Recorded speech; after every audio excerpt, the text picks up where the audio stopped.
Why financial knowledge is your most important asset. You don't care about being a CFO or even a CEO, but you care to become rich and not to become bankrupt, don't you? What if you're actually broke but you did not know it? What if you were rich but you did not know it? That would be terrible, wouldn't it? What I found in my own experience dealing with both the rich and the poor is that the rich do not know from looking at the account records and the financial statements at what point they have reached a turning point in their good fortune. Similarly, the poor do not realize that they are no longer poor at a certain point after many years of hard work, and the turning point has been reached where they can afford a very luxurious life or at least a comfortable one. This means that they don't need to count the pennies anymore, at least for the rest of their own lives. However, the lack of knowledge of accounting in both the rich person and the poor person prevents them from recognizing those turning points at which they could have made the correct strategic financial decisions. Instead, that turning point becomes a blind spot to them.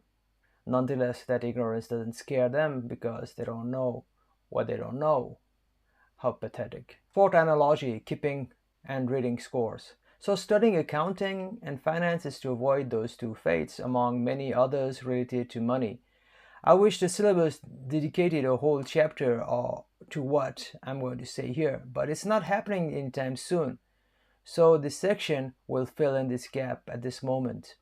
Let me explain how accounting knowledge has helped me and is essential for anyone to know how to build wealth and sustain it. Take a look at the diagram below. The first table on the left hand side shows 5 different kinds of sports. Each involves two teams. Then, based on the rules of the games, there is a winner. However, in order to find out who is the winner, you must be able to first keep the scores.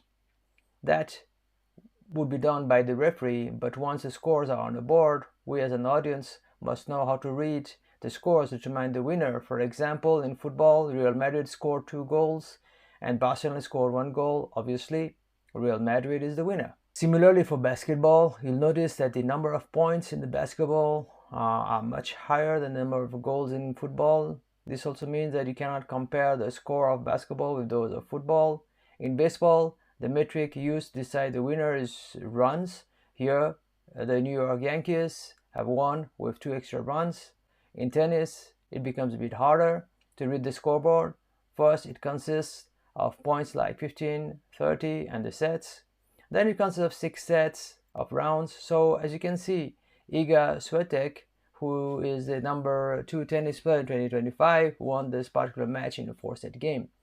So if you want to know who is the winner in tennis, you've got a bit of work to do by trying to understand the scoring system, which is harder than just counting the number of goals in football. Cricket is one of the hardest games in terms of understanding the scores. In the table, you can see that Pakistan has 207 runs with all the players being all out. The game has been played in 20 overs. UAE has 176 runs, so Pakistan is the winner here. However, the scores can become more complicated at times. It could take a long time for me to describe the various scenarios, which are counterintuitive. To determine who is the winner based on those scores, we have to consider runs, number of players and who are out, and the number of overs that have been played as a combination. So yes, it's more complex score keeping than football. What I'm getting at is that the referee um, keeps scores in sports using the rules given to him. Similarly, accountants keep scores in the game of money, which has its own rules. The money game, a deeper look. So now that we have understood how the scorekeeping of accounting of scores in sports occurs, let's delve into the main objective of this section, which is to understand who are the winners and losers in the money game. Let's start with the first table on the right. It consists of more 9 individuals. Then in order to find out whether they are poor or rich, you have to get their scores on the different headings. It's like we did in cricket by counting the number of runs, the number of players who are out, the number of overs are being played. Yes, this money game is more complex than football or tennis and or even cricket. The first thing that we need to determine in the game of money is the annual income. Here everything is in US dollars, keeping an international relationship in mind. You might be tempted to say that the money you earn uh, signifies the richer you are, but that's not the only and certainly not the final factor. The second heading that's required to be measured is the annual expense. Mind you, I'm just considering the period of 1 year, and I could have done it for a month, but it's more convenient when we do it an annual analysis. Next, we have the profit, what we might call savings, but it's nothing more than income minus expense. Next, we have the assets. We'll talk more about them later on, but for now, we can say it consists of your house, your land, your shares, your investment, your car, your computer, and so on. Then we have the liabilities, or what we know as loans. Finally, we have your net worth, which is nothing more than the assets minus liability. Finally, we have the placed verdict, which can be poor, average, rich, super rich, or bankrupt. Then I provide the logic for that verdict.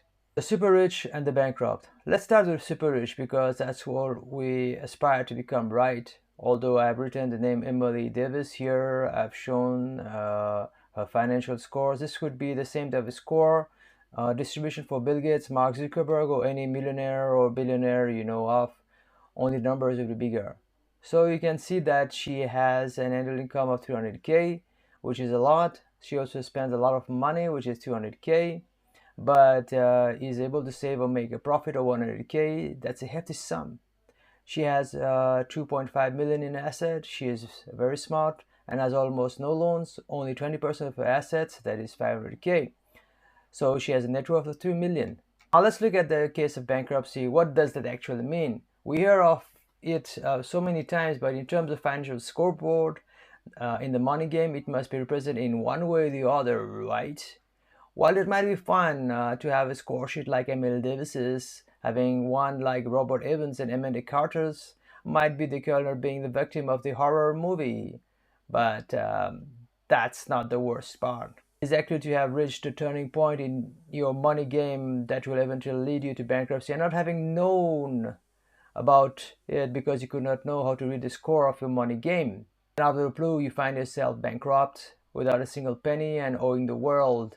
That is accounting an objective to prevent you from missing that turning point. Let's find out what this looks like. In the case of Robert Evans, he was earning 30K but spending 40K. So every year he lost for 10K. His assets is worth 5K and he has 90K in loan. So his net worth is minus 85K. So he's in deep debt and there is no way he can pay back.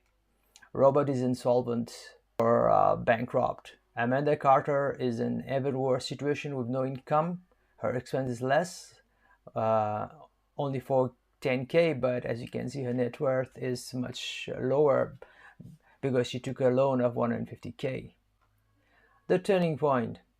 How did Amanda get there? Most probably she started like John Smith in the first row, who was earning little but managed to save some and have some positive net worth. Then she could have earned more and saved more and built more assets, increasing her net worth like Jane Doe. Now she's average. Eventually, Amanda Carter could have increased her earnings like Ram Prasad Bhandari and eventually become rich. However, like in the case of Lisa White, Amanda must have developed spending habits while her income decreased, thus decreasing her savings and causing her to take out more loans. In this way, she decreased her net worth, taking her back to poverty. This was the turning point that Amanda, as well as Robert, whose story I did not plot here to avoid redundancy, should have noticed. But because they were financially illiterate and had no knowledge of how to read the scoreboard of the money game, they could not recognize that turning point. The cost of ignorance. So, in conclusion, what we say is people lose money game like they would any sports games. If we keep up with the scores on the scoreboard, if we just play without consideration of what our scores are, then we might have fun, but we'll lose eventually. While losing in sport is non-life threatening, losing in the sport of money game can be very hard. It's not only the physically difficult, but um, it's emotional pressure associated with falling from grace or high points of financial status. Unfortunately, so many people play the money game and have no clue that they are rich beyond measures and still keep grinding needlessly, being measures that everybody, even their family members, despise. Akin to not knowing that you have already won the game and still pushing like a madman trying to score more goals and making more fouls while you play football might sound so dumb in the real world. By all means, study accounting with earnest, even though it's painful right now, as you have seen the cost of putting accounting and finance blind spot or feel if is too high, not only if you are poor but even if you are rich.